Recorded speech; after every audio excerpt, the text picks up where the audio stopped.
Welcome back to the Rising Podcast. I'm Xavier. You're joined here with Kabria and Kanan, Black Person of the Day. Of course, let me go first. You feel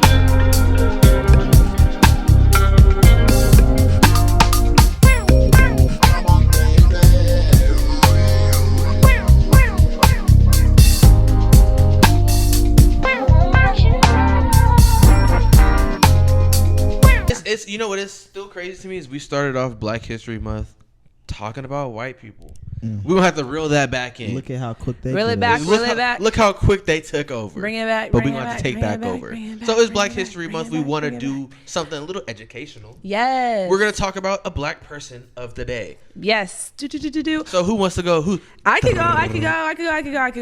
Okay. Because I was so excited. So before I came, me and my mom were watching this TV show on Hulu. It's called MLK/X, and it's telling like the story and upbringing of Martin Luther King Jr. and of course my favorite person ever, Malcolm X. Okay. And it's like showing like their similarities, like when they met. And I think it's really dope because I feel as if a lot of people don't realize that they had a lot of common goals. It was just how they were going to get to it was very differently. But also too, before Malcolm was assassinated, or Martin, I'm trying to remember who was first. But anyway, for the assassinate, they tried to like get together and like really like come Malcolm together. And Martin. Yeah, okay. Just checking, of course, because if they would have saw them together, it would have been problems. But anyway, so in this docu-series kind of like, you know, that they have right now, it was very interesting what I've learned about Martin Luther King Jr. What'd you learn? So I'm going to ask you guys, and if you know it, then I guess it's not really a real like fact or whatever. Well, but I just didn't know this, like as far as Martin Luther King Jr. And I guess the question, well, I'm gonna probably give it away, but anyway, that he was not born Martin Luther King Jr. He was born Michael. Let me pull it up because I had to literally Google this, you guys. I was so shocked by this. Like literally, oh, hold on. I was searching about my license being expired. He was born Michael Jackson. No, I'm being so serious. And I had it pulled up. I swear y'all was prepared for this podcast. No, it was Michael. And I was like, Michael Luther King Jr. And then his dad came back from like a trip to Germany and was like, no, I'm gonna name you Martin Luther after the Protestant leader. And so it was just our Protestant. Is it Protestant? Okay, cool. Thanks for fact checking me. But I was so surprised by that. So did you guys know that? I did hear that actually. Oh, am I the only one who didn't know that? I can't say that I knew that. Oh, If you would have So asked did me you off the top not of know my it? head, I would have said no. Yeah, I would have said But no. I do remember hearing about that because I did just do a Martin Luther King lesson at school. So we did go over that briefly. But, so you found out recently that his real name was Michael, is what I'm hearing. Yeah, but Okay. in one No, year, I'm just trying to get the facts in one year, right. out the other, it went, and then I didn't think about it again until this moment right here. So I learned again from you. Well, I'm just saying, isn't that crazy? It is crazy. People just be changing their names. Like, is your real name even Kabria? My name for sure is Kabria, but it was just so funny because in like the docuseries, I don't want to spoil it, but I'm gonna spoil it anyway. His dad was just like, "Yeah, I'm gonna be called Martin Luther, and I'm changing your name to Martin Luther," and he was hella mad. And he was just like, "But I like Michael." Yeah, like, what do you just wake up and you're like, oh, my dad just changed my name? Yeah, Call he me was Michael at now. that. Yeah, so he was at that age too to know his name. Like, you know, he was like talking. He already established himself. So I am very. It is very interesting because they were showing like both his father and of course Malcolm's father, who was heavily involved when it came to like Black organization and like the Marcus Garvey movement, and he was just like an amazing Black activist, like really focused on like getting his family and his people like independent.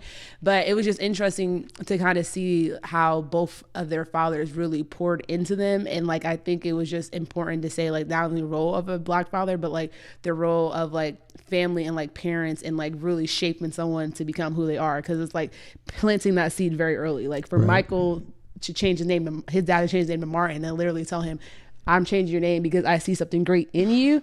Like that's crazy. Like just planting those thoughts, and like I'm excited to continue to watch it because I'm just interested in learning like how that changed how he like kind of moved and how he seen himself and how he saw the world and like his like the responsibility that he had to like live up to his name. And I just thought it was really cool. I mean, mind you, his dad was also very powerful, a preacher at the time, and a great orator, but it's just interesting to see like them following in like their father's like footsteps. And then, Malcolm, he had a very unconventional like lifestyle like after, but just having him come back as well to like his father's like teachings and he told him it's pretty cool. And so I guess that's my Black person I kind of wanted to highlight because it's cool learning about both of them. And I'm biased, I like Malcolm a lot more, but it was just dope knowing that about Martin Luther King Jr. and they really Santa Claused him to the point where it's like, if y'all really love him so much, why are you guys not at least teaching like his true history and his true background? Like, why would I not have known that? And he's been in all of our textbooks since we were kids. Right. I never even really thought about how their fathers really laid the groundwork out for them. I knew both of their fathers were like powerful leaders, both men that were held in high regard in their communities and things of that nature. But you never really I never really thought about them being the foundation of who Malcolm and Martin were and were becoming and the leaders they were. They saw they were that because of their fathers and what they saw from their fathers and the destiny they had from God and things of that nature. So that was actually really, really cool, and that's a good parallel. What was the doc's name? It's called MLK/X, and it's on Hulu. Okay. But I mean, to your point, but like, don't get twisted, because Malcolm X's mom was like really smart as well, and she like she taught them, homeschooled them, and then they try to strip them away from so much because his dad was just so anti like trying to like fit to like the white standard and white way of like the world at the time, that they like really used the system. Didn't Malcolm's dad die? He didn't die. He was killed. He was assassinated too by the local clan let's leaders. make sure that we. I'm just saying, to be clear, that was very traumatizing for him. Yeah, right. That was a big traumatic moment in his life, and we have to clarify that was how. Yeah, that gentleman died, and it wasn't proven or like right. But on the train tracks, that was Facts. crazy. And then from there, he had like 7 kids, and so his mom, who was like at home with the kids all the time, they like struggled and like it was just really hard on them, because I think. And then it's just interesting, I guess, since we're talking about like Black History Month and like thinking about like their lives as well, it's just interesting how it's like we can see the systems and like the negative impacts it had on Black people, but people don't realize why like people of color, and specifically Black people, feel the way we feel, and the distrust like with, of course, police, of course, but like the judicial system, government, politics, like it is very interesting that people can't figure that out or like understand or respect it. And we see the same thing, like history literally repeating itself. But yeah. So anyway, I just thought it was cool. But like also like what I'm thinking too is just like, and what we talked about earlier, like how all of our families are part of Black history as well. And like, yes, those are very well-known names when it comes to like what they've done for a group of people, but we also have to realize that they were inspired by people in their lives as well to be who they are. So they are just as much as part of Black history to me, like I said, like his mom, their dads, because of the fact that without them there wouldn't be an MLK or a Malcolm X. So that's me putting a little bow on that and getting my thoughts together. We got to reach back out to Mr. MLK 365.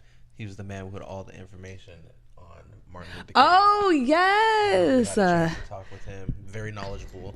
I forgot. Where did we talk to him? We talked to him at a Juneteenth event last year. Right. Oh yeah.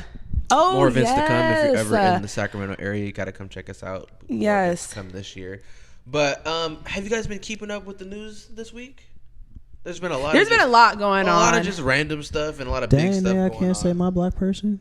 Oh, you were ready? You have a Black person too? Oh, you was ready? I had one too, but okay, he's ready. I had one too, but he's just the cause of so much turmoil right now. I couldn't even talk about him. Lamar Jackson.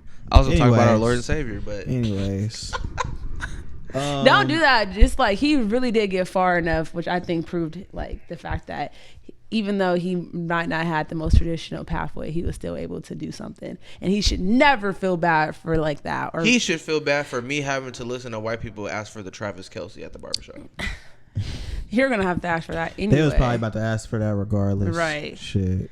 You got Tay Tay, one of the baddest white bitches they seen. Okay. All right, Shake it Cayman, off. go ahead and do I'm your not it saying off. Taylor's not. I'm not saying. But I'm just saying. I just Shake it said. off. I saw that Shake one it leg off. in the retard. Go ahead, Cayman. Yeah. Oh my All right, gosh. Looks and stuff are different. Okay, guys. Respectfully. My black person of the day is his name is Granville T. Woods, and his name is AKA Black Edison, as in Thomas Edison, the great inventor and things of that nature that white people love to throw in our history books and say is like the all-time great of that. Let me just read this little excerpt. Granville Woods was born April 23rd, 1856 in Columbus, Ohio. OHIO. There you go. Woods educated himself by working in railroad machine shops and steel mills and by reading about electricity. He often had friends check out library books for him since black people were excluded from many libraries at the time. From 1876 to 1878, Woods lived in New York City, taking courses in engineering and electricity. Subjects he determined were the keys to the future.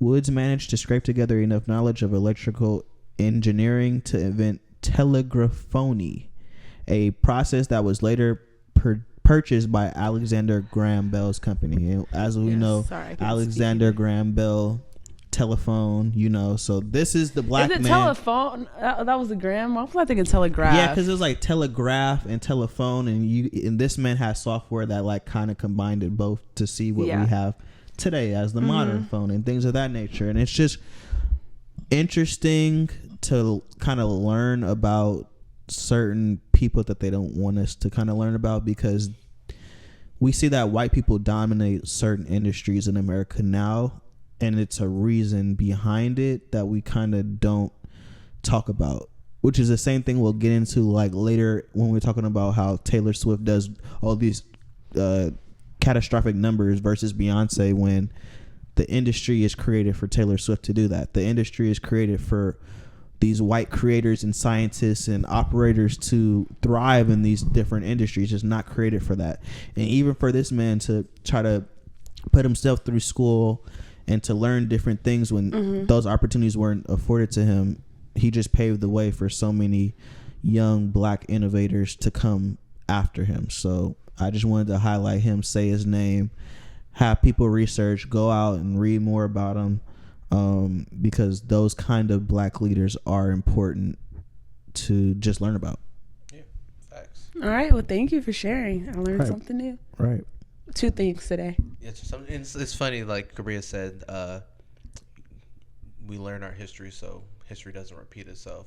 But it's funny that they like don't even teach us the right history and then be surprised when history keeps repeating itself. Yeah. Wow. Snap. That's real. That's real. But this whole month is just gonna be just us remembering just how much black people have contributed. Not even remembering, but like giving names to people because we know. Yeah, well, we know, but the same people like, that I think Travis Kelce invented the fade need a little education. But something that's universal. Yeah. Something that both black people and white people alike both use and know about. They done took all the music off TikTok.